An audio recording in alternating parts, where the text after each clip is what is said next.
Yeah. Okay.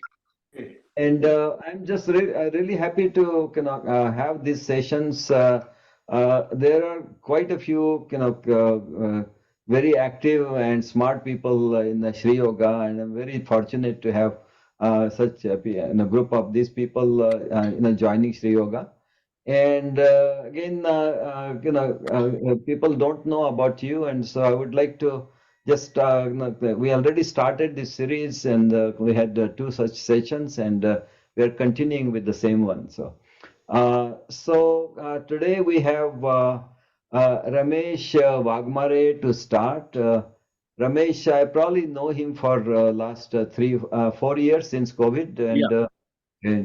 and so he has been very active in Shri Yoga. He attends the pranayama meditations, and he's always likes to talk to and share his knowledge about various things. And as Swati mentioned, she calls him Junior Pula Deshpande. So, so with that, let me make you spotlight you, and I'll spotlight you for everyone. And go ahead, Ramesh ji. Thank you. Ramesh, he doesn't like Namaste, to be everybody. Ramesh ji. Namaste, everybody. Namaste. Namaskar. Namaste. Okay.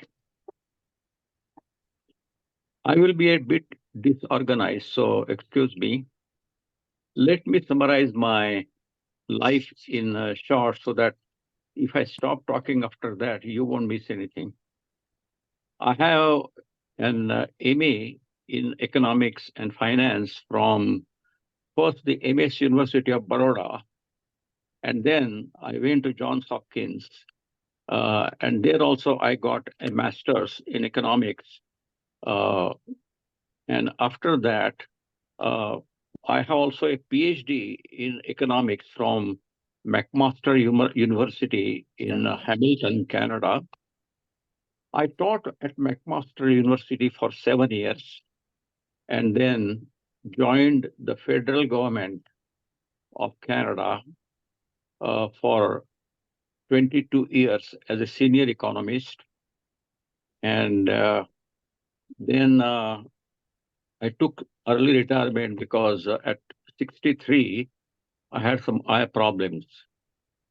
So I think you got a good idea of how undistinguished is my life. Now, I, life is not about degrees or how many years of work, but I always remember some of the incidents from my life. I'm 85 years old, and I completed 85 about 2 weeks ago.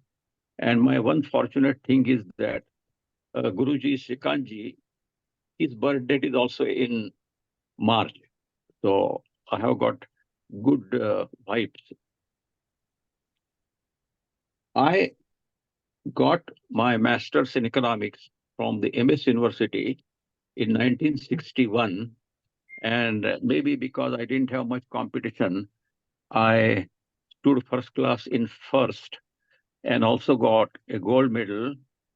It was a gold medal without much gold in it, but still, my sons wanted to keep it, so we have kept it. I worked since I was first. I was given a position in the same university, MS University, to teach banking and finance, and I taught there for 2 years. After that, I thought of applying for scholarships abroad, and the only catalog I could find was the Johns Hopkins. So I applied, and almost by return mail, I received a letter from Dr. Carl Christ that he had given me fellowship with uh, fees included and also some subsistence money included. So now at Johns Hopkins, now though I had the scholarship, I didn't have money for travel. So I applied for Fulbright travel fellowship and got that also. And so by ship, they took us to New York.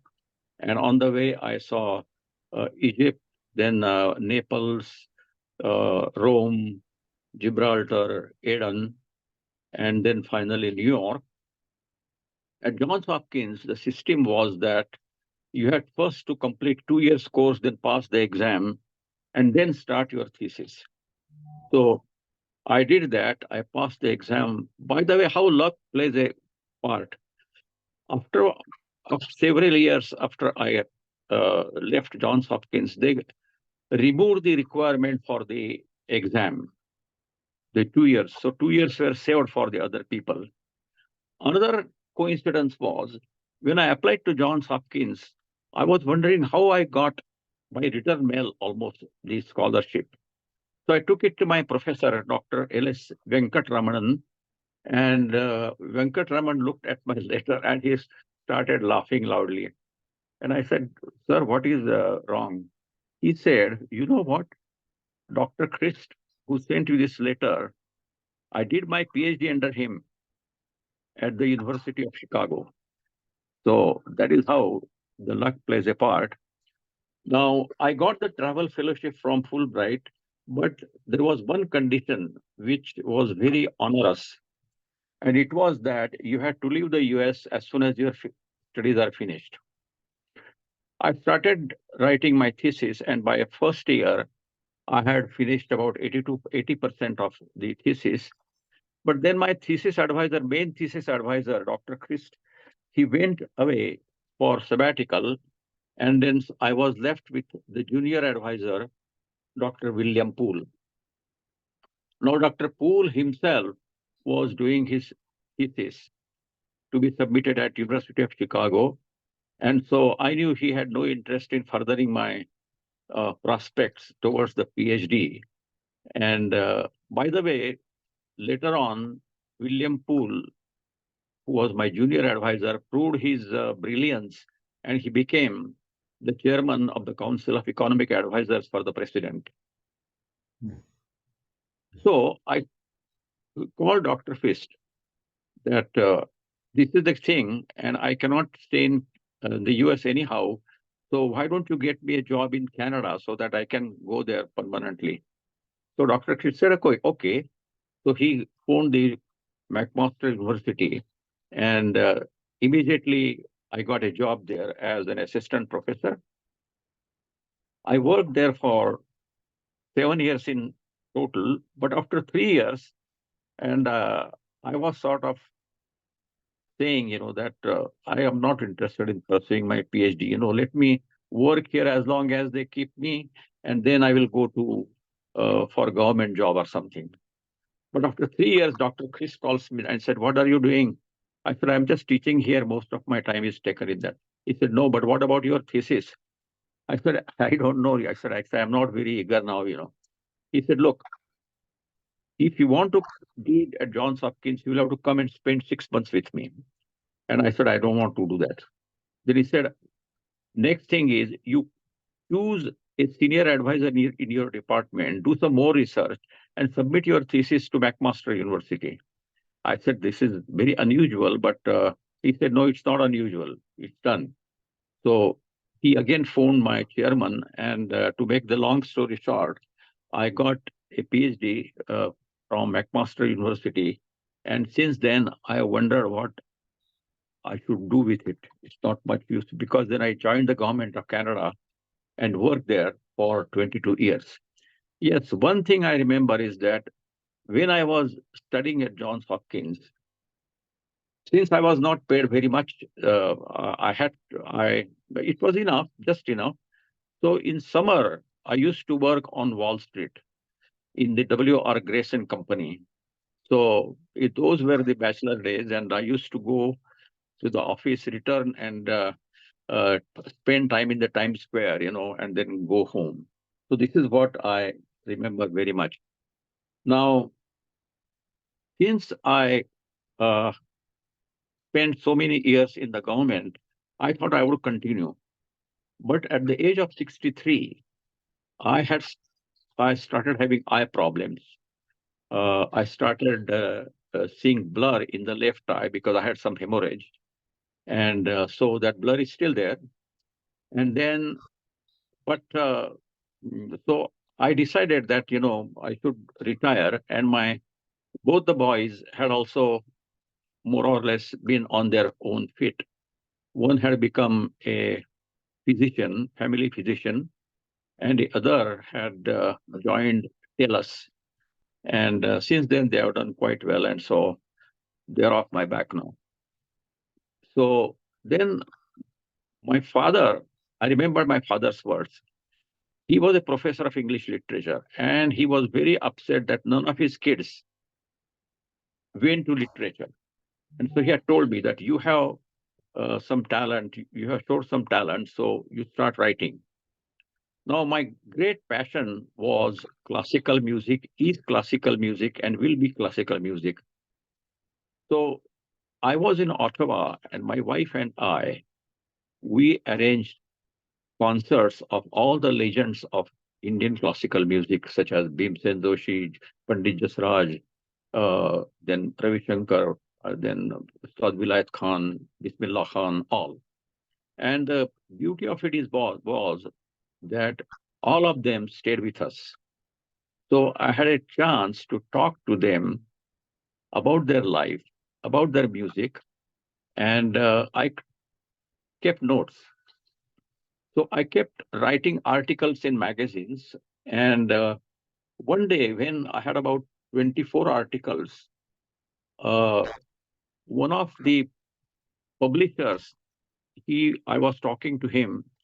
BMM, there is a BMM every 2 years, the convention, Marathi convention.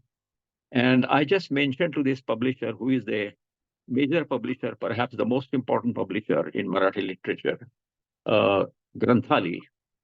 So I just mentioned to him. He said, "Hey, we have been looking for such book. So send me your articles." So I sent my articles. And again, within a week, they said that we'll publish your book. So they published the book. And this is the book, if you can see it. And you can see all the musicians became very close to me. And you can see here, this is a picture of Zakir Hussain doing this at our place. Can you see it? Yeah. Okay. Yes. Yeah. And then I have got also uh, Ustad Zakir Hussain and other people. Then Pandit Jasraj ji, I'm sitting with Pandit Jasraj ji. And then Bismillah Khan came for lunch also. You can see Bismillah Khan came for lunch. So this was perhaps the happiest moment of my life. And if I have to mention one signal achievement, if you want to call it, it would be this book.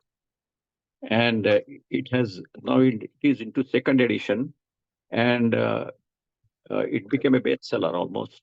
And I have not given copies of this to very many. Only Guruji, I have respectfully presented a copy, and one or two other people. But if anybody is interested in talking about classical music, then my WhatsApp number is 289 338 1901. Guruji has it, so you can get from him also. But to repeat, 289 338 1901. Then you meet a lot of interesting people in your life. And once you come into close contact with them, you know their traits, their various likes and dislikes, and something's different about them. So they are the unforgettable people. And so I singled out 20 of them, and I wrote their profiles. And I divided that into two parts. One was the people I had met in India, and one in the US or North America. And there I have got quite a variety. For example, I have got an economist student who was the most brilliant at McMaster, and he was a director at finance, suddenly left everything, became a disciple of Aurobindo, and went to Aurobindo Ashram in 1976. He's still there. And so there were other people, one Czechoslovakian who was also. So this is the book.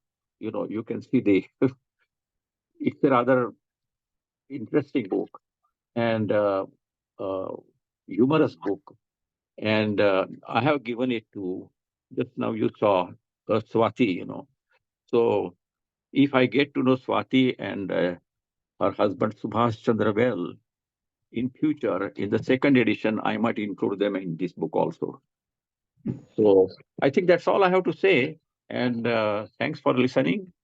And I must say one thing, that my greatest blessing in the last 3 years has been Sri Yoga. And uh, I'm very much thankful to Guruji and all the teachers who have really uh, put my wayward ways into uh, some stability. Thank you. Okay, thank you, Govind. Yeah, Govind is another person just now who was flashed. I also given him a copy of my book, because Govind said he will read it and he's interested. So I don't know whether he really read that. Uh, okay, thank you very much. Thank you very much, Ramesh. Very nice, and I'm sure there is a lot more that you can talk and give sessions. Yeah, But yeah. we'll continue with the next one. And so we have Ravi and Chanda next. Ravi, Chanda, I muted a few people, so please unmute yourself and. So let me see if I can spotlight you. Okay, so replay spotlight. Yeah. Okay. All right, so good. And no, Ravi and Chanda for many, many years in the Washington D.C. area, and so there are some things that that I so he ran marathon after reading what he did, and I ran marathon, and so there are many things like that, and so I look forward to listening to them and see what they are doing, and they are just amazing couple. And so I would without further delay go ahead, both Chanda and Ravi, you can start. Thank you, Shri. Namaste and namaste, everybody. Uh, we decided to do a joint thing because we are going to talk about something that's our joint journey. But in the beginning, I'll just give a thumbnail sketch, my bio sketch. I was born in Ahmednagar, but because my father was in state government, we got transferred quite frequently. So I moved from Ahmednagar to Mumbai for a few years, then Kolhapur, then to Sangli, where I went to the same school that Shri did, this city high school. He was a few years senior to me, so we didn't overlap, but we constantly heard his name from the teachers, and he was always put before us as an ideal, or that something that we should strive for, and that we are still continuing to do that even now. So after that, Sangli SSC, then Pune 1 year. Then I came to Mumbai, Ruya College, where I did my BSc in physics, and IIT Kanpur, where I did my MSc in physics. While in Ruya College, Chanda and I met and fell in love. And in 74, at the age of 22 and 21, we got married, and I came to San Diego to do my PhD. So in 81 February, we came to Washington, and we have been here ever since. And I retired in 2018 after a career that I just am itinerant worker. So I moved from private company to university to government, back to private company and all. So I will hand it over to Chanda to talk about her life story. So I was born in Mumbai. I came as his wife and I came on student dependent visa. So I literally couldn't do anything. So I joined the medical assistant diploma, and I finished that in 6 months, which the 6 months was diploma course. And I changed my visa from student dependent to student. I worked as a medical assistant for about 12 years. And after we moved to Washington, the kids were young, and I decided to go to George Mason and get my BS in nursing. I became registered nurse. I worked in the hospital as a bedside nurse for a few years. I went back to George Mason, did the full-time student and did my master's in nursing and became a family nurse practitioner. I've been working as a family nurse practitioner for last 28 years. And in 2006, all of a sudden, there was a turn in my life. I have no idea why I decided that, but I quit my job. The kids were in the college, so we were empty nesters. And I just went to India for 3 months. I wanted to spend some time in Anandwan, late Baba Amte's place. I'm sure most of you know who is Baba Amte. He was a social worker. He was a great social activist. Um, he's particularly known for his work for rehabilitation and empowerment for people suffering from leprosy. And his Anandwan, the forest of happiness, has been there for almost 75 years. I also had some opportunity to go and work in Hemalkasa, the jungle part, where Dr. Prakash Amte and Dr. Manda Amte have been there for last 50 years. So that's spending 3 months there has literally changed my life. It is just amazing experience to spend some time with Baba and Sadhana Tai and becoming a member of the family. Almost feel like it is my second home now. And this is what Ravi is going to explain, where it has taken both of us since then. So this is Chanda's photo with Baba, and this one is Chanda with Sadhana Tai. And this photo is the next generation of Amtes, Dr. Vikas Amte, Dr. Bharati Amte, Dr. Manda Amte, and Dr. Prakash Amte. And especially Chanda, she has been extremely close to, I would say, 4 generations of Amtes, from Baba to their his sons, Prakash Bhau, Vikas Dada, and all. So another unusual people, incredible people we met, and Chanda will talk about. This fourth picture is Dr. Abhay Bang and Dr. Rani Bang, and they have their Shodhagram in Gadchiroli. I have been going to there also every year.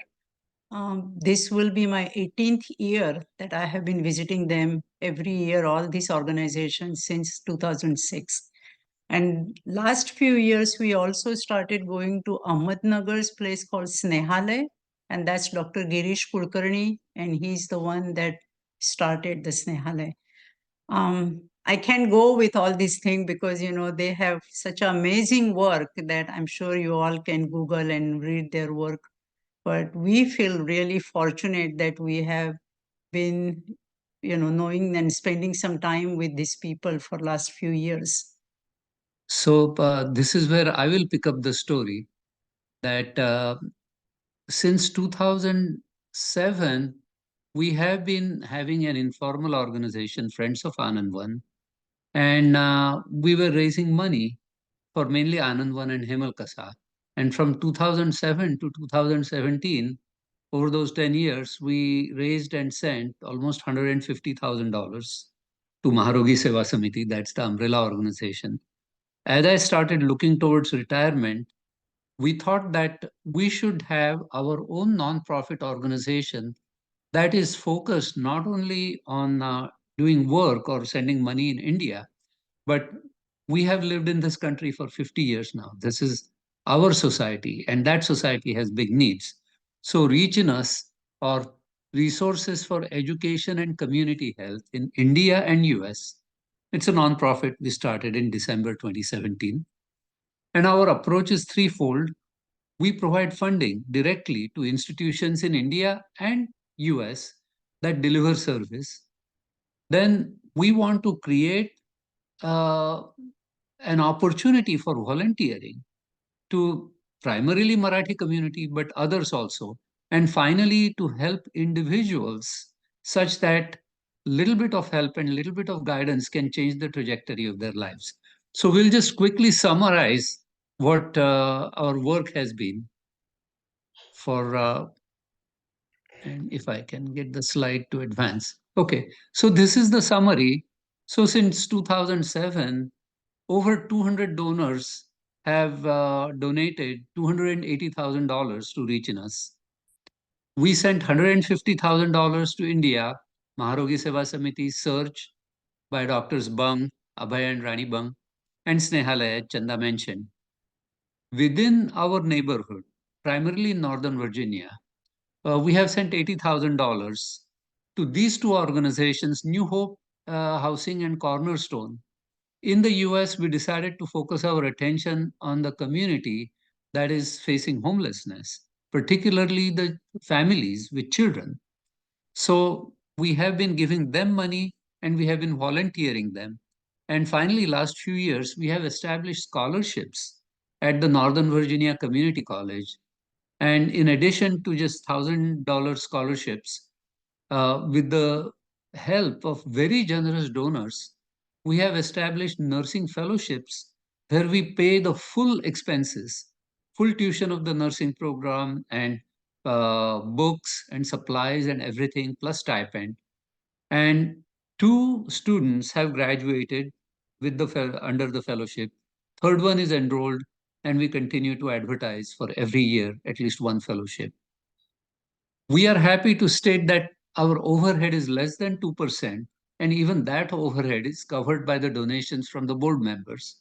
So 100% of the money given by the donors goes for the services that the organization is meant for.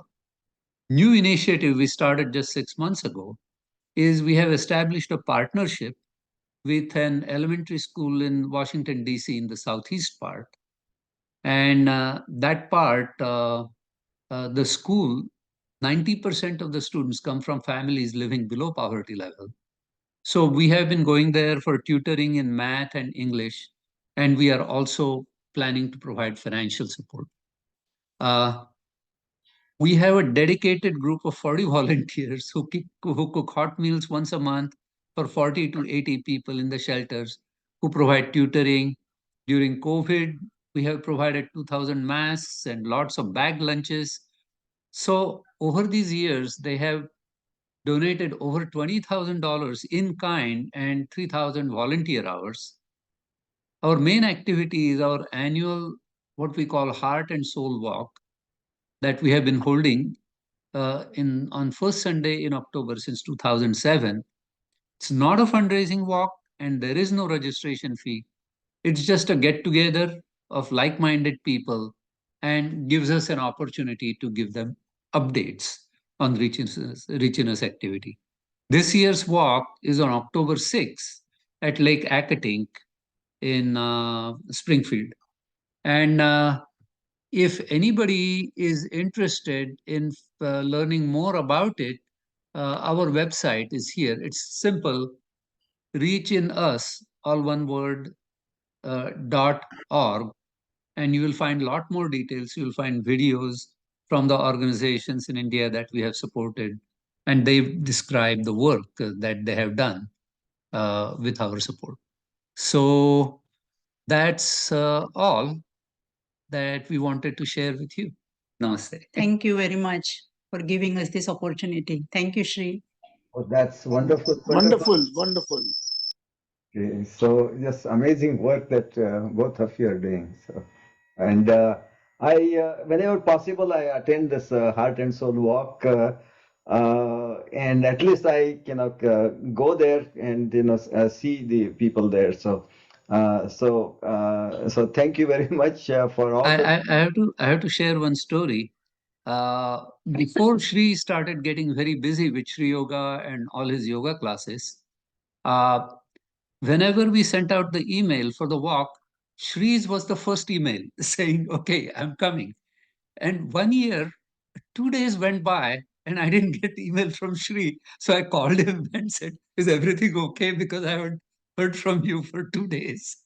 So it has been just wonderful. And it's all the support from all our donors and volunteers. We are simply there to provide the platform. So we feel blessed to have the support from the donors and our volunteers. Wonderful. Okay. And again, so if you are in this area, please join this event. It's first Sunday of every year in October. And again, I think Prachi joins, and then you have the Varun also joins here. Okay, so next one is Madhuri Joshi. Thank you, both Chanda and Ravi. Okay.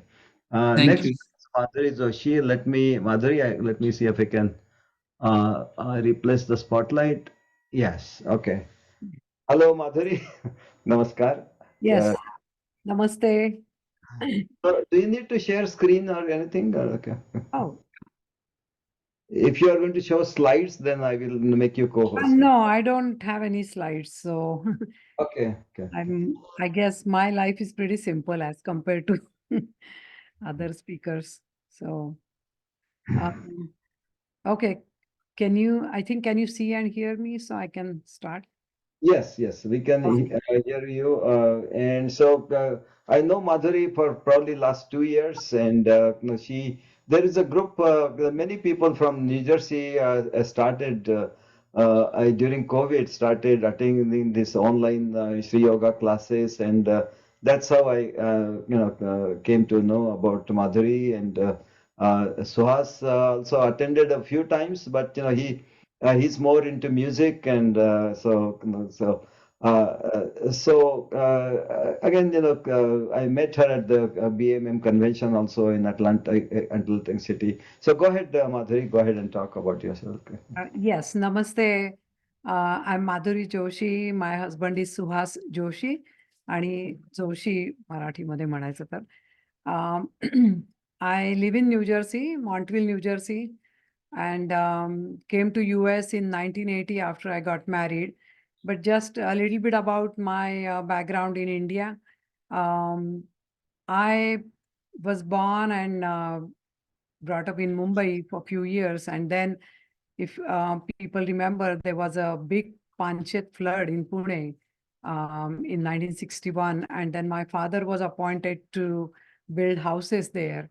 So we moved to Pune, and then I did my schooling in Pune, and then I did my MSc in statistics from Pune University, and I was teaching in Ferguson College for 1 year. I was teaching statistics and mathematics. So then after that, I got married in 1980 and came as Suhas's wife. He was already here. He did his engineering from Cornell and he was working. After I came here, at that time, just like Suhas, I was the first one in my family to leave India and had no idea, just jump in the water and, no knowledge of anything, but it was a beginning. And after coming here, I did master's in computer science in Connecticut.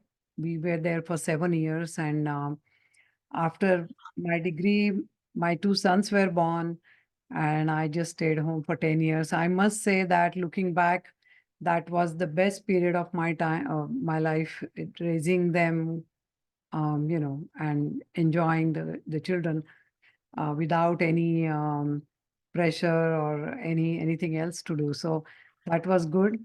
And I started working in 1992 um, for AT&T. And when I joined AT&T, I said, that's it. My life is all set. And now I'm going to retire after 30 years from AT&T and just enjoy life.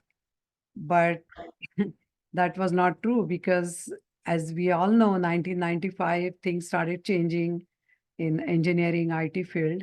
And I ended up in several other companies because of outsourcing, splitting of the companies and all. Finally ended up in IBM. Um, and started doing the work on SAP. I know in the previous sessions, some people have mentioned they worked in SAP area. So I took training in that, and that was helpful keeping my job. And I think I must say IBM outsourced all their work to India at that time, all the technical work. And the only reason I was able to keep my job was I had knowledge of both the cultures, because back in 2000, it was difficult for American people to understand Indian culture and how the work style is there. Now things have changed again, but um, that helped me manage people, or, being an executive and just work in this area. So I was able to keep my job. And I worked until 2018. And then I retired in 2018. So after working for 25 years, but during that time, let me just go back and talk about a little bit about my father. He, I come from a family of doctors from both my father's and mother's side. And my father was an engineer, and he did a lot of social work. Many of you Marathi people will know that in Pandharpur, there is a Wari, like Warkari, they walk from Alandi to Pandharpur every year. So my father used to walk with them. Also, he did a lot of social work in Pandharpur. So that kind of, made my personality. I said in the US, after taking care of the family and children, what can I do? I mean, not much time at that time, like I was working also. But I joined Marathi Vishwa, which is the largest Marathi mandal in the US, and pretty big. So I joined that committee because then I came to know many people there and started enjoying the work. And I became a president of Marathi Vishwa. So I was on the committee for 3 years, did a lot of work, building a new library, as well as Anandibai Joshi scholarship we give every year. So worked on that project also, and many other things, celebrating the festivals and hosting the artist and all that. So it was a lot of work, but I enjoyed a lot. And because of I guess my reputation, people recommended me to become a president of Bruhan Maharashtra Mandal. And that was like a really massive amount of work, and the scope was just too much. But I joined, and I got elected as a president. And Sham Nawate, who is not here right now, but he was on my committee. And I realized like how amazing, smart, intelligent people are, and how dedicated they are to do social work. So it's like it kind of gave me some idea about how the community is. Otherwise, I was just um, kind of limited to my town, or I came from Pune, which is even more restricted at that time. So this gave me more um, exposure and idea about how other people are, and that was amazing. So there also for Bruhan Maharashtra Mandal, we do convention every 2 years. As Guruji mentioned, this year's convention is in California, but when I was a president, the convention was in Chicago. About 4,000 people attended, and we had to take care of everything. My team was great, and met so many people everywhere I visited. At that time also, like in 2009, it was not very common to have Zoom meetings and online calls, but I visited all the mandals. So that was a good experience I got, and very busy time, but I enjoyed a lot. So that was I guess, the highlight of my life, that I was able to do something outside of my work and family. Um, I have two sons. One is an attorney who works in New York City. His wife works for IBM. And my other son is a veterinary doctor. He graduated from UPenn. His wife also did. She did oncology. She's a doctor, so she graduated from UPenn. So now, I'm very happy with the way it turned out. My sons, they are on their own, and I have a grandson now, so that he keeps me busy. We visit him daily, and he's a joy of our life. My husband Suhas, he has also joined Guruji's, I think, their music where I think Ram is he conducts some programs, and he's involved with that. But he has performances in the US as well as India or other countries, and he's a disciple of Pandit Jasraj ji and Trupti Mukherjee. So he's a classical singer, and when he has a performance, I support him. So my job is to make sure his his help, like Tabalji and Peti and all those, they are fed well. So that's what I do, and making sure that the performance goes well. So that's what I do.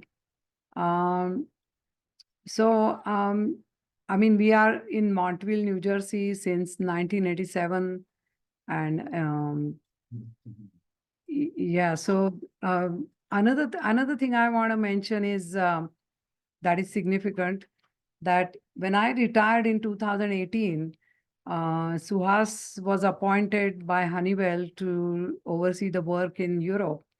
So we both moved to Romania, which is in Bucharest, Romania. And that was quite an adventure, because not many people know about Romania, and we also didn't. But we moved there, and that eastern part of Europe is very beautiful, very scenic, very quiet, and most importantly, very safe. We just loved it there. And there were parks everywhere. But also there were embassies in our neighborhood, and Indian embassy was right across from our house. So they used to conduct many programs, all the festivals, and all the dignitaries used to come. So I was able to go there and attend those programs. But also I joined Internations, that is for uh, expatriates who come from other countries, and we used to meet with the local Romanian people, and just have some trips, go for dinners, and get to know each other. And that's how I met many friends there. I learned their culture and their language. It's just amazing, and they respect Indian culture. They love our movies and dancing and yoga and all that. So we both enjoyed that stay very much for 3 years. And so that was quite a kind of adventure, but it turned out to be okay at the end, and we enjoyed a lot. Also, all my experience of working on a committee or working on BMM committee, that helped me a lot there. I wrote articles also about that, and I need to push myself to kind of publish my articles or write a book or something. But as I said, if I compare myself to other people, it's like I just did whatever I can, and but good experiences so far. And after we came back in 2021, I heard about Guruji, Shri Sabnis. And I mean, I started attending his pranayam class, and I do yoga class also whenever I can, especially on Sundays, I attend Ram's class.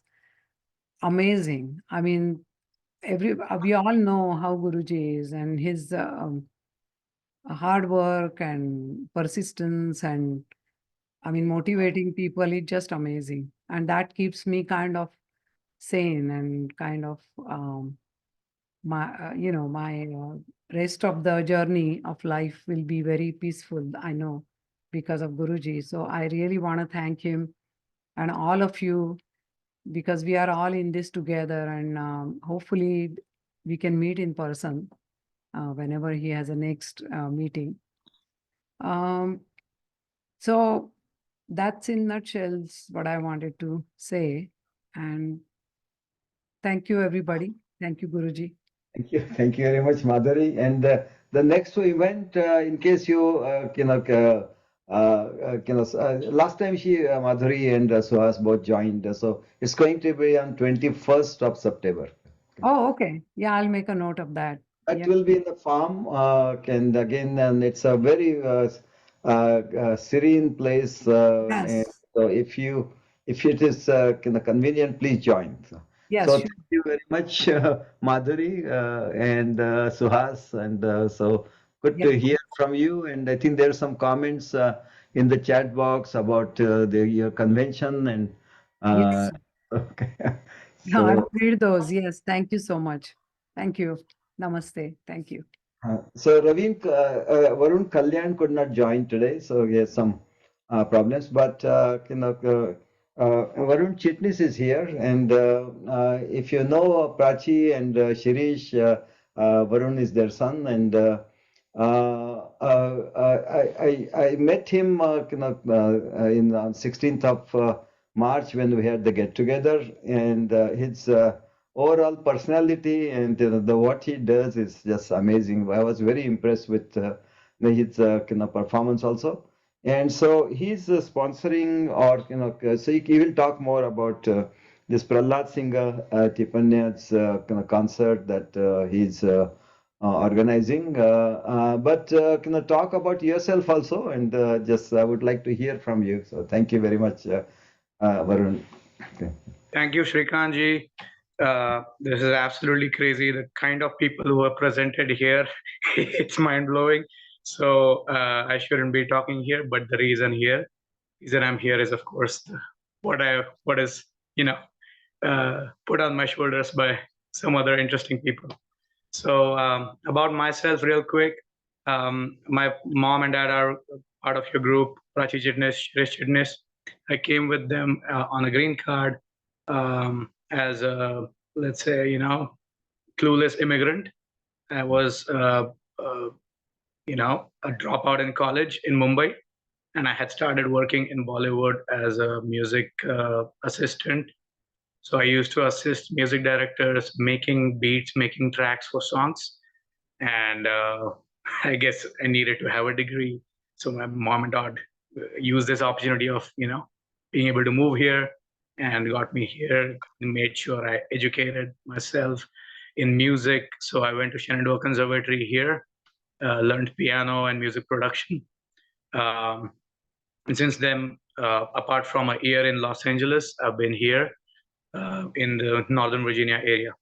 So what I do with my time is I work with kids from ages 6 to 17 or even 70.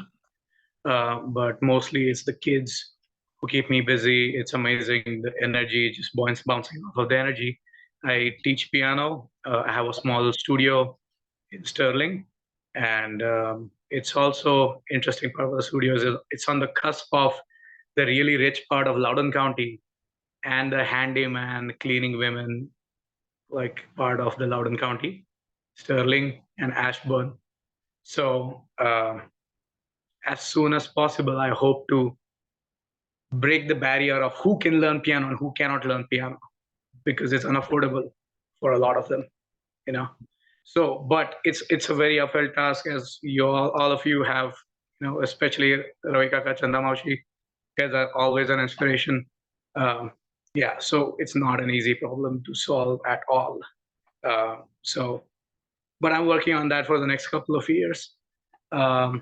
Yeah, my voice is gone, so I cannot sing. But you know what? I'm just gonna, give you an idea, because it's pointless to talk really here.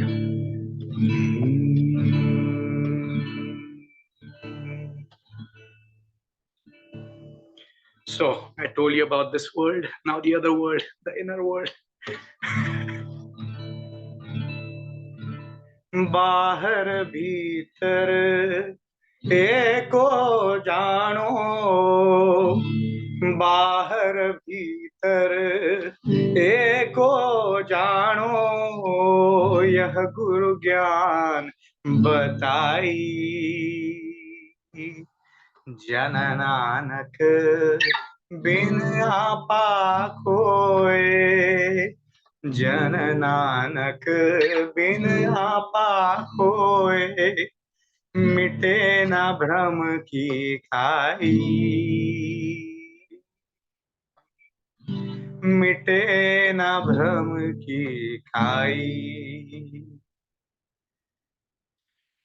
So it says, without losing our identities, भ्रम की काई नहीं मिटेगी. And what is Brahm? Everything is Brahm. So that's, I'm borrowing words and thoughts and ideas and experiences from someone I have come in touch with. So yeah, this part of my talk is going to be from here onwards about Prahlad Singh Tipania. So he is Padma Shri Sahitya Akademi Award winning Nirguni Bhajan singer and a Kirtankar basically. And he's from Central India, Madhya Pradesh, to be specific, between Ujjain, Devas, and Indore. It's a small village called Lunia Khedi.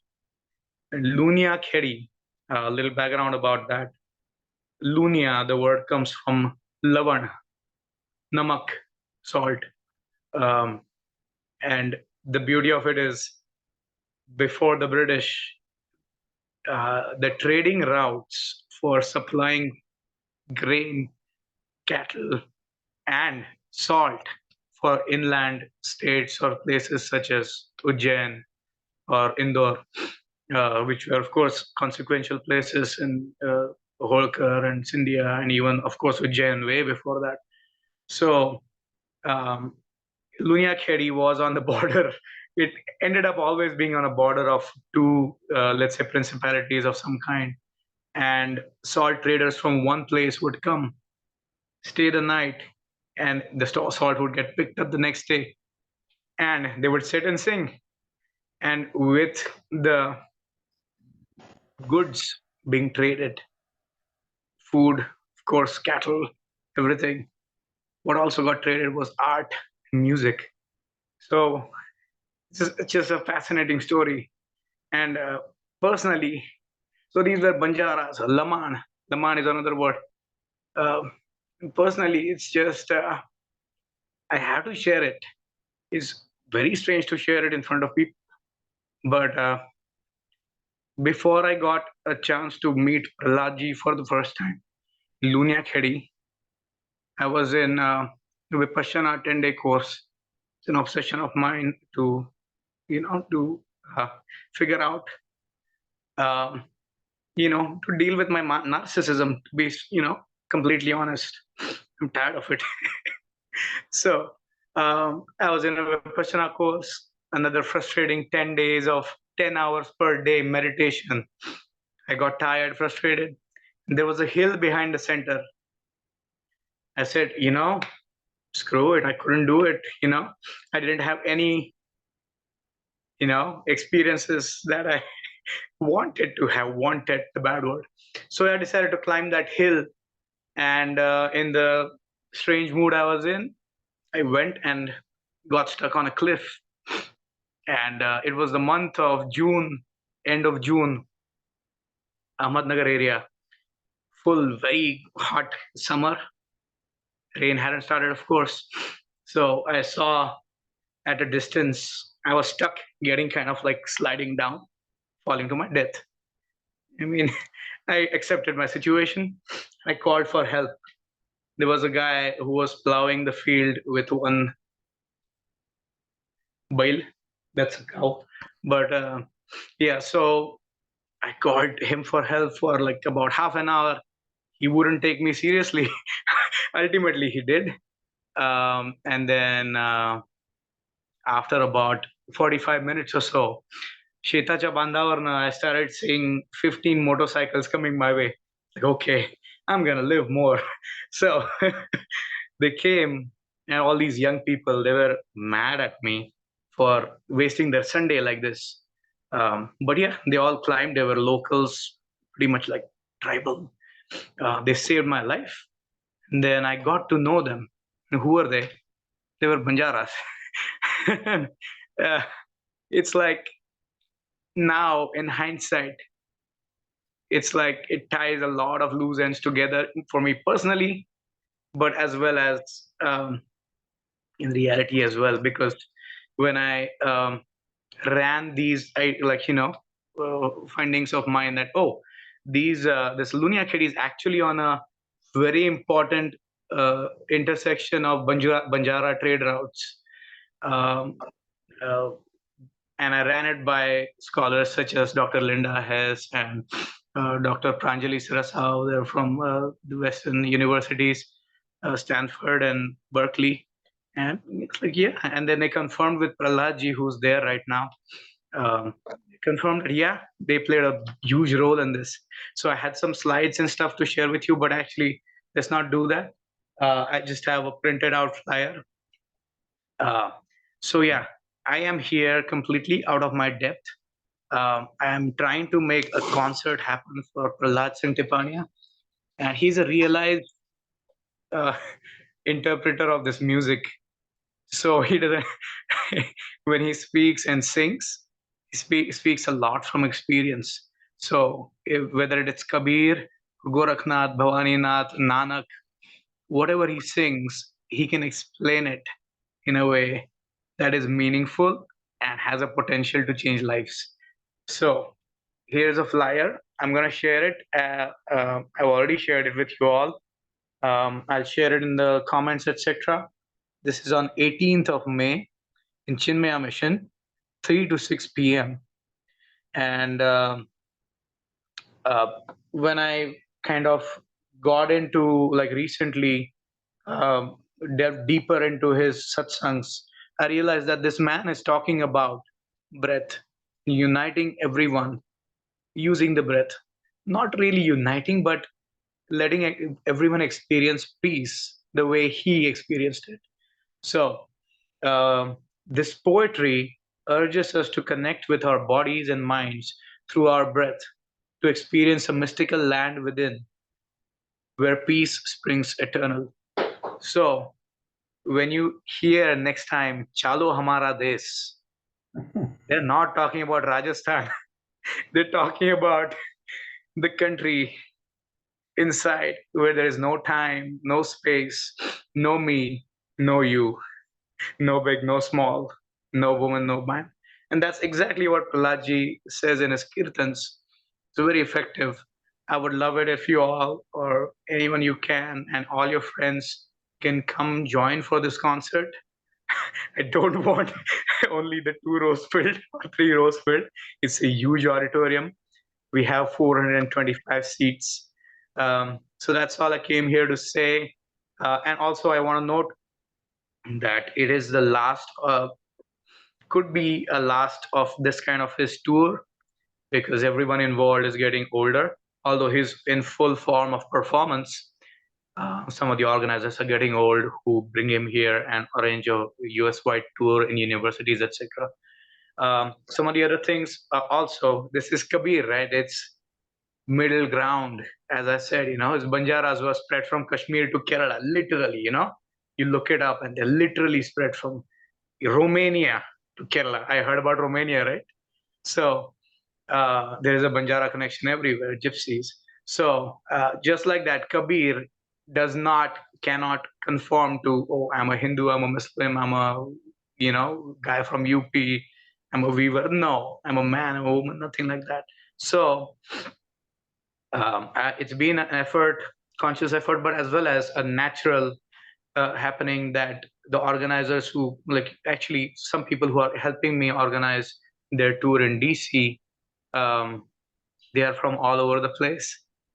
Some of them, of course, yoga community, meditation community, Reed Society for the Sacred Arts. It's a Islamic sacred music society. They are helping us. Chinmaya Mission, they gave me a nice discount on this. Thanks to them. Also, Vishwa Hindu Parishad. It's everyone needs to come together, man. Man ka apa khoye, and then just realize that there's nothing to be really uh, feel so different about. So please come, and the music is upbeat, is amazing. It'll just take you on a tour. You will connect with yourself, your old nice memories, same effect that any good music has. So come over, there'll be live translations, and I'll make sure that there is going to be a lot of conscious and practicing audience.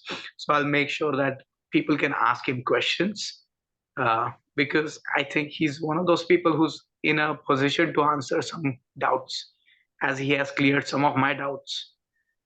Well, that's all. Thank you for patiently listening, and I'll share the flyers in WhatsApp groups as well as here.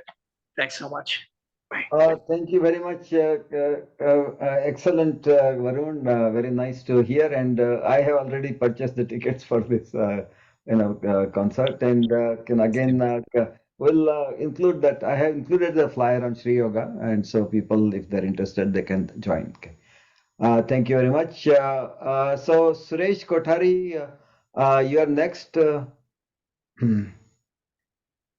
Suresh. Yes, I will. Can you hear me? I can hear you. Yes, let me make you, let me spotlight you. Okay. Can you see me? Yes, yes, I can see you, I can hear you, and I have spotlighted you for everyone. So I'm very happy to have Suresh here. And some of you don't know, but Suresh, myself, Rekha, we were in the Pune University MSc Pure Mathematics program. And so it is very nice that after COVID, and I was in touch with him all throughout, but after COVID, that now both Suresh and his wife Vandana are attending the Shri Yoga classes, and not just both of them, but their daughters also attend the classes, and so it is very nice. I feel every day that when I see both of them attending, then it just brings the old memories, and so it's an amazing person, and so go ahead, Suresh, talk about yourself. He's little bit, he probably won't say too much about himself, but he's a very, very talented person, and very simple, and he has great achievements in his life. So go ahead, Suresh. Okay. Thank you, Shrikant. I'm just moved by the amazing stories I have heard through these meetings. The last speaker, when he sang the bhajan, I was literally felt in a different world. I have listened to Prahlad Tipaniya. I wish I could go there, but if any of you have a chance to listen to him in person, it would be a great experience. So I'm Suresh Kothari. My wife Vandana and I live in Ames, Iowa. I was not feeling well and could not be there at the last meeting. Shrikant sent us the link to the recording. It was fascinating for us to listen to the stories of humble beginnings to exceptional achievements. We are really so fortunate to know of you and the amazing things you have done, including some things which I heard today. Baba Amte is one of my ideals, and so it was so nice to hear from someone who have actually met him. I'm sure there are more of you with such stories. We look forward to listening to your stories. So I'm not good at telling stories. I don't want to bore you. Since I tend to ramble, I wrote what I would like to share with you. Hopefully, it will be an interesting story. I can tell about myself by talking about some of my friends, my teachers, my students, and my family. First, about my three friends whom I met as fellow students in mathematics. We were in intense competition, but somehow we also became very good friends. Two of my friends are here, Shrikant and Rekha. Uh, I'm so grateful that I have them as friends for more than 50 years. I can't believe my fortune that I get to start my day by a session with Shrikant, an exceptional human being. Shrikant is exceptional in that he's so friendly to everyone with no ego that needs deflating. Uh, so I started going, so I'll tell a little bit about my education. I started going to school in the fourth grade and changed seven schools between fourth to ninth, with no school for half a year in between, primarily because of financial difficulties my parents had. In ninth grade, I was admitted to the RP High School in Pune, a school that welcomed lower middle class children. Because of an unusual incident, one teacher in that school took interest in me. He gave me two books. One, Tales from Shakespeare by Charles and Mary Lamb, and the second book, The Story of My Experiments with Truth by Gandhiji. I did not know English. The teacher told me that in 1 year, I should learn enough English to read and enjoy those two books. I did that. Once I learned English, I could read physics and mathematics books that changed my life. So I had very good mathematics teacher in 10th grade. His name was Barve. He was terminated due to school politics. I was very hurt by his termination. I stopped attending the math classes in my school. Barve sir offered me a private tuition.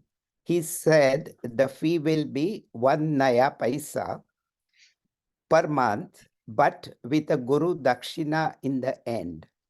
The Guru Dakshina he wanted was for me to get 100 out of 100 in mathematics and be the topper in physics in the statewide higher secondary exam. Out of devotion to my two teachers, I did study hard and fulfill their expectations. Anytime I remember these two teachers, I become emotional. What a stroke of destiny to have teachers who cared and dreamed about me as if I was their child. I did well in exams and started in engineering. After about a month in engineering, I was distraught. I wanted to study physics. I quit engineering and started BSc in physics. While in BSc, I had an Anglo-Indian math teacher, Olga Fernandez. She took special interest in me. She used to give me math books to read and discuss mathematics with me. One day she gave me an invitation card she had for a distinguished lecture in Pune University. She said she's not going to be able to go to the lecture, but I should go. I attended the lecture. After the lecture, I asked questions because I did not understand parts of the lecture.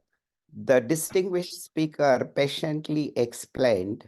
He asked if his explanations were clear. I replied yes. Then he gave me a problem and told me that I could meet him in his hotel room. I went to see him and showed the solution I had for his problem. He was pleased. and started lecturing to me on what is a line. I was mesmerized by him. He made me feel mathematics is like magic. At the end, he again gave me a problem. This time, it was a very simple sounding algebraic problem about characterizing the line. So he warned me that it is a hard problem and he himself doesn't know how to solve it. He told me that I will get a PhD if I solve the problem. He took my address. I was a naive 18-year-old boy with no idea of the implications of meeting with this mathematician. By the time I was in college, our financial condition had improved. My elder brother was selected for IAS. I planned to follow in his footsteps. However, my mathematics teacher, Olga Fernandez, kept me interested in mathematics. She encouraged me to study Shannon's information theory and Gödel's incompleteness theorem and arranged my lectures on those topics. One day, out of blue, I received a letter from the mathematician I had met. He wanted me to join as his PhD student. I'm eternally grateful to Miss Olga and to these strange events in my life. The mathematician I met and who brought me to America is Professor Shri Abhyankar. I have had some unique experiences by studying with Abhyankar. Abhyankar's advisor, Oscar Zariski, has 4 students who got the field medal in mathematics. Imagine having 4 students who have field medals in mathematics, and Abhyankar is not one of them. One of these field medal winners is Haizuki Hironaka, who often visited Abhyankar. The daily routine used to be to meet at Abhyankar's house at 9 p.m. and discuss mathematics till midnight or even later. Often, Hironaka would ask Abhyankar a question and sit on floor in front of Abhyankar as if an elementary school kid is sitting in front of his teacher. Imagine a field medal winner sitting in front of you as if he is a school kid. My PhD thesis is on a conjecture posed by Abhyankar, and my solution uses the mathematics invented by Hironaka. I left engineering, but engineering has not left me. After working on a mathematical problem underlying the design of the crossbar switch, I was hired in the electrical engineering department at the University of Oklahoma in Norman. I'm currently in the electrical and computer engineering department at the Iowa State University. In 1988-89, I spent a year on hardware design of a communication network for a supercomputer. Because of the experience at that Bell Labs, I got drawn into software engineering by working with professors at Iowa State who needed their numerical mathematical modeling software to be transformed so that it would run efficiently on supercomputers. During my time at Iowa State, I have been very fortunate to meet exceptional students. My first 4 PhD students were Korean. The first one rose to become the #2 person in Samsung in charge of the entire operation in North America. Another student became a distinguished professor in Korea. These two Korean students took me and Vandana to Korea and gave us a lavish tour of their country. Because of a couple of students, my interest in software changed to developing the mathematical foundation necessary to reason and predict the precise behaviors of large software with millions of lines of code. In 2000, I met a very bright undergraduate student in physics. He became my research assistant. In 2002, we started a company called NSoft, today with products that are like an MRI machine to visualize and analyze internals of complex software. NSoft has a customer base of more than 450 companies in 41 countries. The undergraduate student with whom I co-founded NSoft decided to devote his full attention to NSoft. He never finished his undergraduate degree, but he has risen to unimaginable heights, including his role as the principal investigator for several multi-million-dollar DARPA projects at NSoft. My wife, Vandana, is from a small village near Pune. The girls who grew up with her quit school after 7th. In Vandana's case, she also quit school after 7th. However, 1 year later, things worked out for her and she could finish her education and get a college degree. We have two daughters, Priya and Sneha. After undergraduate degrees from Iowa State, Priya did her graduate studies at the Carnegie Mellon University, and Neha studied at the Stanford University. Both of them sometimes attend the Shri Yoga classes. Shrikant is an uncle for them. Both of them have quit their industry jobs and are pursuing their love of music. Priya is into Hindustani classical vocal music, and Sneha plays violin, and she is into Western classical music. I love music and poetry, but have no talent in either. The daughters have the music gene from their mother. Priya is married and she has two children, Saira and Akash. Both the grandchildren love being in Ames with us. I had not imagined, but the grandchildren have brought unprecedented joy in our lives.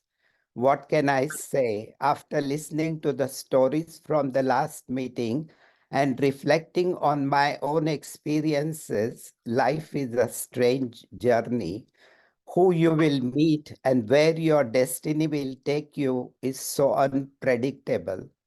We are grateful to Shrikant that we got to listen to your stories, the stories of a vanishing group of people from India who explored life, not driven by a fat package from a multinational company, but driven by their intense interest and curiosity. Shrikant, is there 2 more minutes? Yeah, sure. Go ahead. So I want to, tell about one more friend I met in 2012 when I was teaching a course in an engineering college in Pune, the Pune College of Engineering. He was a professor there, a very remarkable person, and since 2012, we became friends. He quit his job in the engineering college and he started a foundation called Guruji Foundation. what he does is he goes to schools in small villages or where schools for poor children. Every year he takes maybe 3 or 4 students, supports them, and provides mentorship. Over the last 10 years, he 75 students whom he has supported, who were from extremely poor families. I meet these students when I go to India. To give you an idea, there was a student from a slum. Her father burnt her mother in front of her when she was in 4th grade. So you can see the trauma that child must have gone through. He supported her.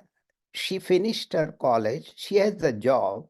And now she supports this Guruji Foundation that my friend has started. So when I look at these people,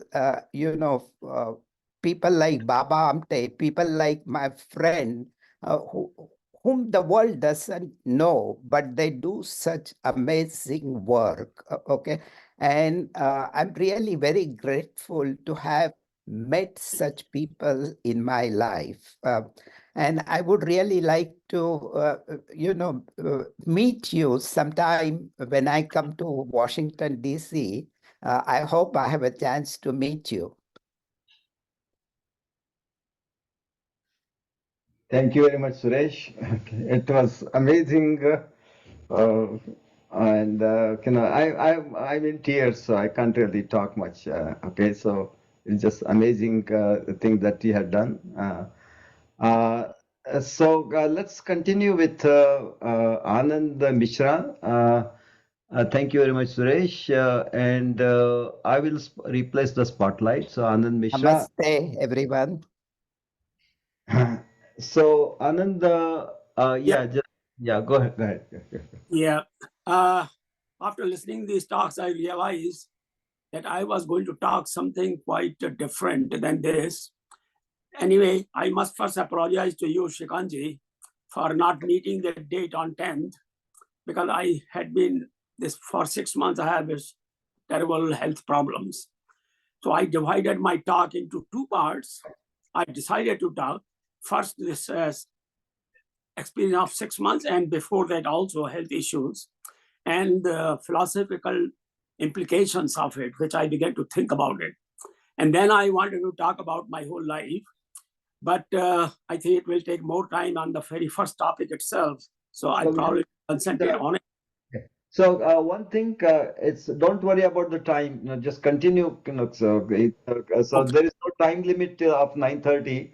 And again, even if some people may have to leave, we'll have the recording. So okay, don't worry about the time limit. Okay, thank you. So I will briefly just tell you about my personal life, but then I will move on.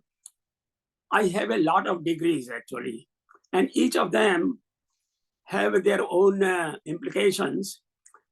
I must tell you, actually, I was pretty precocious because just like Suresh ji, probably, before I went to 1st grade, I was reading the newspapers because of my father. And my father used to put the newspaper in my bag and tell, look, when other people are playing, you could read it. And I was so shy, I never bring that out, otherwise people will laugh at me. Anyway, this had gone on, so I had done BSc, and then due to circumstances, I ended up doing MSc in mathematics. Then I changed the line completely, went to do electrical engineering in IISc, and then an MTech in physical engineering in physics department. And then from there, I went to Purdue and got my PhD in physics.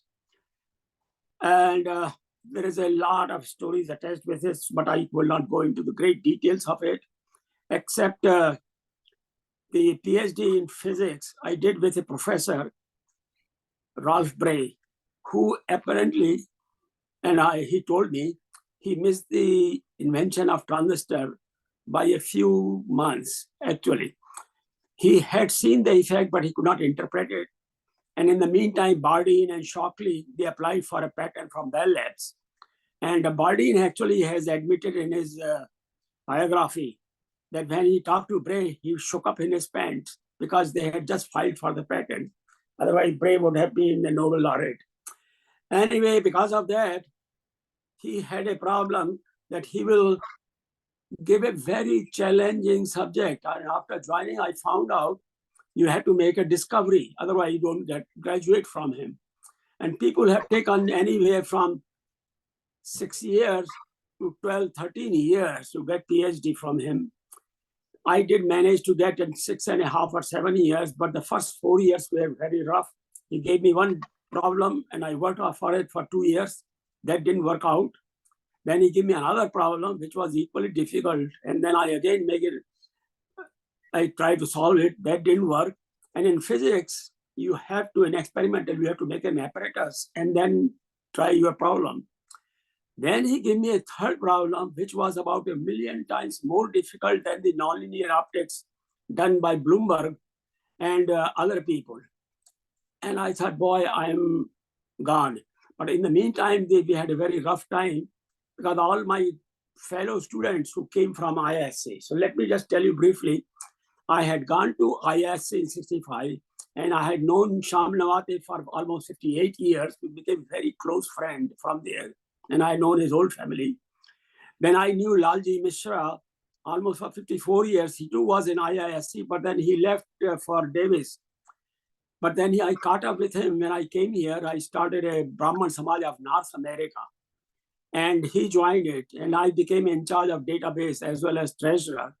And I came to know about 1,000 families. And they were extremely high achievers and connected with very high family, including the President of India and Chief Justice. Anyway, then I came to know about our Suresh Bhai. He came. I knew him in Purdue, but then I had totally forgotten about it because he graduated and went away. He was in mathematics. So when he told me about his achievement, I really felt very humble. And the same feeling I had got about after meeting Shyam Nawate. But right now, I'm not going to go in details because I have to talk the other part much more. So after missing that talk, I began to write just like Suresh did. And then I realized it has become too long to talk about it. So I go along as I will, and I will cut it down. So in the past, of course, I had a lot of health issues. I have gone through about 6 or 7 angioplasties, and I have several stents. And that was hereditary because I lost my 2 brothers to the heart attack. Otherwise, we were all very healthy. There had no other problem. Then 2 years ago, I did have another problem of osteoarthritis, which I think I came from my mother. Then about 2 years ago, I had another problem of frequent urination, which actually comes to a lot of older people. I don't want to say that I am old, although I am going to be 83 probably next year, or no, this year. But I have been always very young at heart and always jovial, making joke, and I'm known for that one all around. And I could tell you about it much more about the longevity and the personality. And for that, I should feel very grateful to Srikantji because he has created that atmosphere, but I think affects the longevity. But I will not talk. I will send you the write-up. And I will give you all the write-ups of whatever I had. I'm going to mention it here. So 2 years ago, I began to have a frequent urination problem. But the bladder and the prostate were all right, healthy. But the prostate had increased. So the urologist said, I will do the laser surgery. And that was done on 28th June. But then I had a lot of after effects. And it took about a month or 2 months to get over them. And unfortunately, that surgery didn't succeed, despite this guy's promise that 98% success rate. So I'm still struggling with it. And that robs me of the sleep. And that's why I could not attend the yoga classes in the morning. I'm always short of sleep every time. So then after that, then I began to have pain in my left leg. And that orthopedic surgeon who was monitoring my hip, he said, your cartilage on the hip is gone. So he suggested we should do the hip replacement surgery. And that was scheduled for 15th December. But in the meantime, they say, when it rains, it pours. So something else happened. After that, suddenly one of the tooth began to hurt badly. And then another tooth began to shake. So I went to the dentist. He said, I can fix it. He will give me a shot under the tooth. But the guy gave me a shot under the wrong tooth, which was healthy. And then afterwards, I didn't have much time for the surgery. And then once you have a surgery done, you cannot go to the dentist again for 4 to 6 months. So I'm still going through the pain of tooth. And now the surgery is done. It was successful. And I was thinking in about 2 months, I will be okay. But then I learned, no, it takes about 3 to 6 months to come out of it. So I have to live with all of that. But I must tell you, I never lost that personality. I'm always still happy. And all my neighbors tell me that you are the best neighbor we have got. And the reason actually is different, partly different. I don't want to go in detail now. But, so this is okay. But about 3-4 weeks, something very dramatically bad had started happening. And that I will tell you about trying to understand philosophically why this are happening. About 3 weeks ago, I started coughing every day. Then I took a whole bottle of Delsim for a week. That didn't recover, so we changed to Mucinex, a little bit more potent. And after a week or so, it didn't improve. So I went to my doctor. He told me, you have a pneumonia. And he gave me a Zithromax, which is a standard antibiotic. So I was taking it, but after about 3 days, it really took a very ugly turn. I became extremely weak and very sleepy. So I slept one night about for 30 hours, and I could not get up from the bed. Only when I had to go to for urination, I had to get up with great difficulty. Now, something else happened during this time. My daughter kept calling me, and she called the whole day about 10 times, and she got very panicky. So she called my neighbor, and she told them many times. So finally, at about 8 o'clock night, they came, and they also called, but telephone was not ringing. So they knocked at the door. After 5 or 6 times knocking, it woke me up. And then with great difficulty, I put on my shirt and pant and came down holding the bar on the steps. And I opened the door and let them in, but I could not stand. So near the side living room, I went and I rolled over my sofa. So this lady asked me, actually, did you drink enough water? Then suddenly I realized for 30 hours I had not drunk any water because I was sleeping all along and very weak. So that had dehydrated me. So the dehydration plus pneumonia had caused this all problem and all continuous sleepiness. Now I began to think about these events. Why did my daughter kept calling me on that day? And if she had not called me and my neighbor, I probably would have slept and might have gone into coma and probably passed out. Then I began to think a lot of people go away and everybody says, oh, he went away peacefully, etc. But what are the thoughts which come at that moment when you cannot come back to tell the story? That was one thing. Plus this coincidence, I began to wonder why it occurred to my daughter to call me again and again. Now, I had another incident in my life, which I like to share. I wanted to share along with the other life experience and then describe the nodes of life. And I would have asked all of you, because most of the people have nodes in life, like Suresh told some of the nodes in life. They leave a last imprint on your life. So I have a somehow gift of remembering incidences of my life from very childhood, including I remember when I was sucking my mom was nursing me. That experience even. Anyway, so when I was about 5 years old, my father used to build a lot of houses. He had built actually 12 houses. So we will live in one house, then another will begin to be constructed. And that was done, we will move into the new house. But that time in late 40s, the electricity was very difficult to get the meter because there was power supply of the station was not good enough in the wartime situation. So we had to extend the line from 1 meter in one house to another one. And this high voltage line, 220 volts, in India it's all 220 volts, it came through a pipe from one house to another house. And then my brothers had a room upstairs very close to that pipe. So my father said, I will build a stairs directly to your room so all your friends, etc., can come and they don't have to go through our big house inside to go to your room.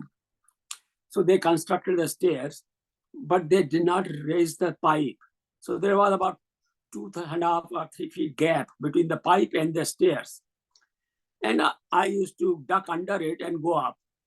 So one day my brothers were fixing a mirror. And he told me to get a glass of water. Now, always orders comes down to the younger kid. So I went to get the water. But in the meantime, when I reached that pipe, I used to play with it. So I just held on to it and began to swing. In the daytime, in those days, the electricity won't come. Only that they used to send in the night. But that day they were doing some testing. And as soon as I put my hand on it, I got stuck. And I started saying, le, le, le, le, le, le, le, le, le, are, are, but that sound became ale, ale. And I was sitting there, I could not leave, could not move. Now my mom at that day, it was about noontime, afternoon.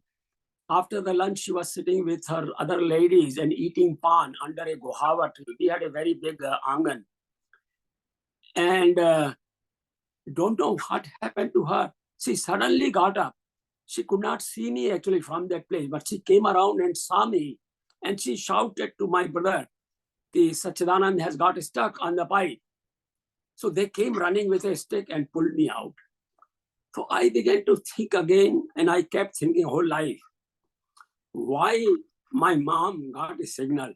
Is there something really telepathy about it? So those thoughts and this Divya Kali, they were bugging me all along. And then I suddenly, this time, it occurred to me a phrase which people used to say, ki Shani ki disha chal rahi hai. So that led me to think about it. The Shani ki disha, is there a meaning behind this phrase? So I thought, let me study this. And I went to the Google and started finding out references. And there are tons of references. But I ran into a debate between two guys, one Dan Baker, who was an evangelist for 19 years. And then later on, he became an atheist. He stopped believing in Christianity and got out. Then there was another guy, Dr. Shankar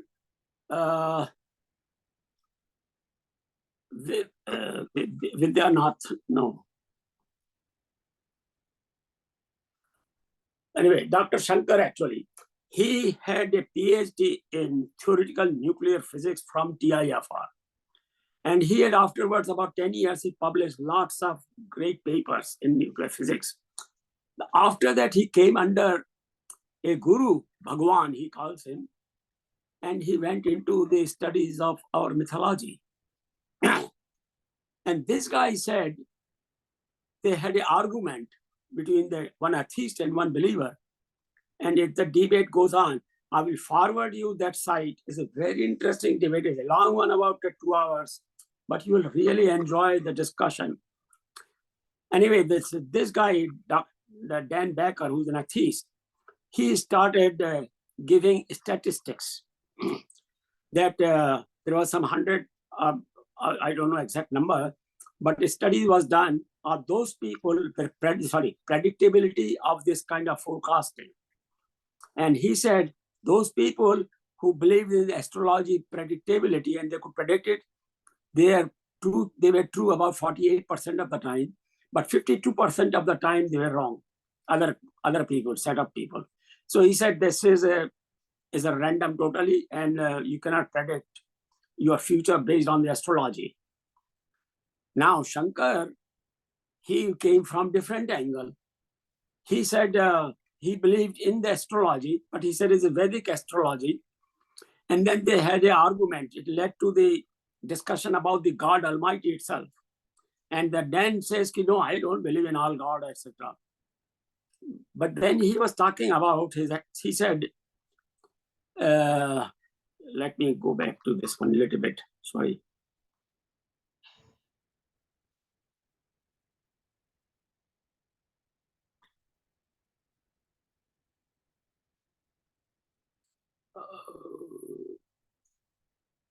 Okay. Yeah, anyway, so he cited this.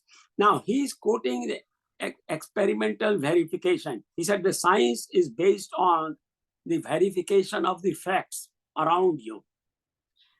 But Shankar says this Vedic astrology and the belief in God is not based on the external observation.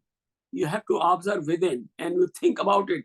Then someday the realization comes whether all these astrological predictions begin to make sense. So he was coming from that angle.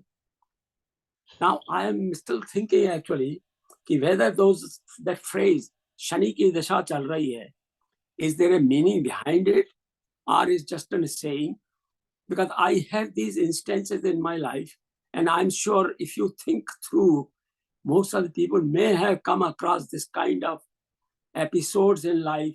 They quickly happens and they don't succeed, or they always go against your wishes, whatever you do, as though you have no control on it. So there's some, and I feel that there's a coincidences, but this Dan says there's no coincidences. But Shankar says, no, you have to keep looking within you. That became a very interesting topic for me. I still don't know, but then I further studied, and then I came to a reference of a well-known guy, well-known mathematician from Pune.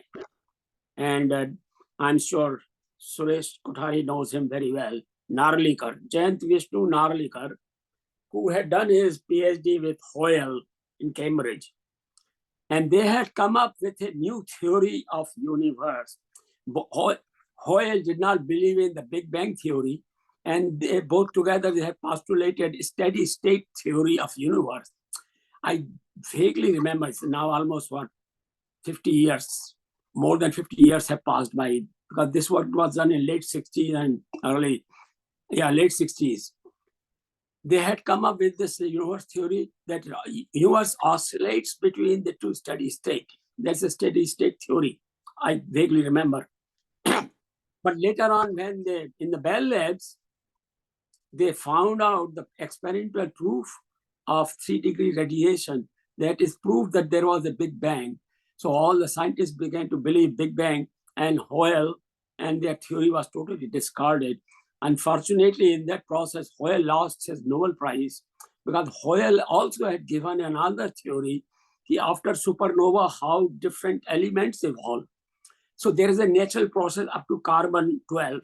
But beyond that, how the new elements were formed, and Hoyle had given the theory for that. For that itself, he should have got the Nobel Prize, but because of this controversy, he didn't get it. And Narlikar, then after working for some time in Cambridge, etc., he came back to Pune and opened that institute, mathematical institute. So he also had done the study on this astrological predictions based on Maharashtra. And he had about 100 people. And they found out, his conclusion of the theory is, which I will send you the paper actually also of it, that astrological predictions have no correlation with the predictability. So that was their conclusion. But then I began to question, all these things are based on the experimentation and observation done by us. But the humans themselves have limitations. Because, and about the gods, for example, if we are a limited being, I suggest maybe about 5 more minutes. Is that okay? I will conclude very fast now. Thank Yes. So then the question was that human beings, that Dan says that all the humans are animals, and the animals cannot forecast the future. That is his take. But where Shankar was saying, no, that's not true. So there is a conflict between them. But about the God itself, let me tell you our feeling. Our Hindu Dharma says, our Sanatana Dharma, the God is infinite. And if he's infinite, then he must lie beyond the universe. So what does the science say? The universe right now, they say, is 46.4 billion light years away in every direction. So universe is like a sphere with 93 or 90 billion light years, and the light travels at 186,000 miles per second. So it's a very vast, but then it still has a limit. And if the God is infinite, he must exist beyond it. And our human mind cannot predict what happens, what is beyond it. So there is a limitations of the science because it's based on your instrumentations and your capabilities. So we don't understand how the God works. And if the God is deciding all of our fate, then these astrological predictions might have some meaning, but the science will say no. So I began to believe that probably those statistical studies do not tell anything about this. And now, based on my experiences, the Shaniki Dasha is probably does happen because it, okay. So that is one side. Then I tell you some other episode which happened. There was a lady called me from San Francisco, and she told me that I was in your class. I had taught in a mining polytechnic after my MSc mathematics. And she said, because of your lectures and some of the motivational talks, I became very interested, and I pursued to engineering college afterwards and stood first class first, and then came to Utah University and did her PhD in mechanical engineering. And then she works for a company connected with CIA work. Now that is a whole lot of different story. So she came to Rochester and she called me that I'm here, I would like to meet you. So we came down, we invited her for a dinner. And she told that she used to write a column of horoscope in a newspaper in around a Bay Area. And she told actually that this she had learned from an American who had gone to India and learned the Jyotishas from the Jyotishi. Then he had written a mathematical program so where he could predict about it, but you have to tell exact location and the exact time of birth. I took up her on that issue. I said, all right, Kirti, her name was Kirti Verma. I said, I will give you the date of birth and location of my daughter and son precisely. And you tell me what had happened in their past life. So that I could check. So she went back and she sent me a note. And that is very interesting. She told about my son that he will have a very smooth sailing all along. He will keep rising and he will rise to the peak and he will make a lot of money. Now, I know I'll tell you about my son later, but then as she wrote about with my daughter, she gave certain period of age. From that age to that age, she will have a very time of struggle. And other times she also said that there was some danger at the age of 40 years from water. Now I look back into her, that period when she said she will have a tough life, struggle, that really did happen in her life. And then about my son, what happened when I had the 6th angioplasty, he came to see me that time. And when he came, he told me, Dad, my company, he works for in Wall Street. And he had continuously risen from Goldman Sachs to private, another company, Global Financing. And he rose from vice president to deputy financial chief executive officer. And then he said that this company launched in another company and they made me a CEO. and he's responsible for $25 billion expenditure. So he has done very well. He's doing very well, and every 2 years he kept going up. So there is something about that lady's prediction I cannot rule out, because these are facts. So I'm still in a quandary that Shani ki dasha, does it really mean?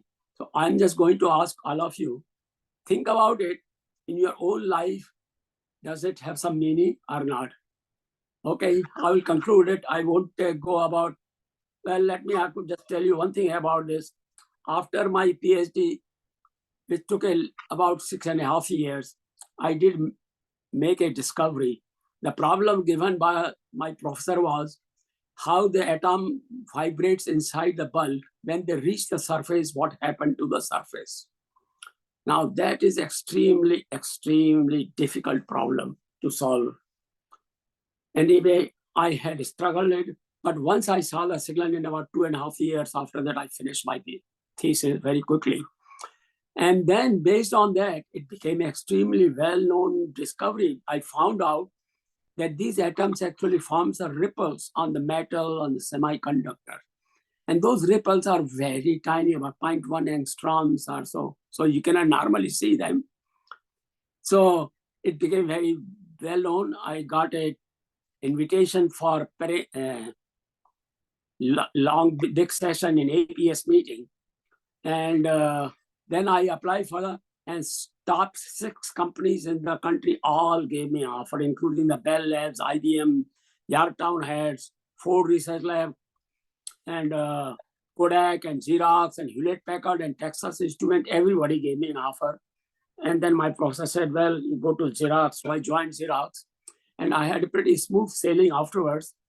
I ended up filing about 191 patents, and about 120 US patents were issued when I quit Xerox.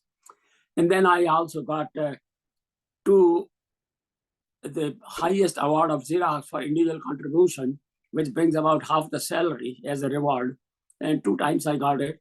So it was nice and perfectly satisfactory. And I could raise the kids very well. My son went to Cornell first, and he did double major economics and computer science simultaneously.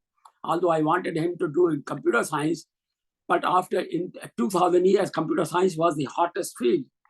But then after 1 year, he said, Dad, I don't want to do computer science. So I asked him, what you want to do? He said, I want to do economics. And I said, economics? I'm an old-fashioned guy from India.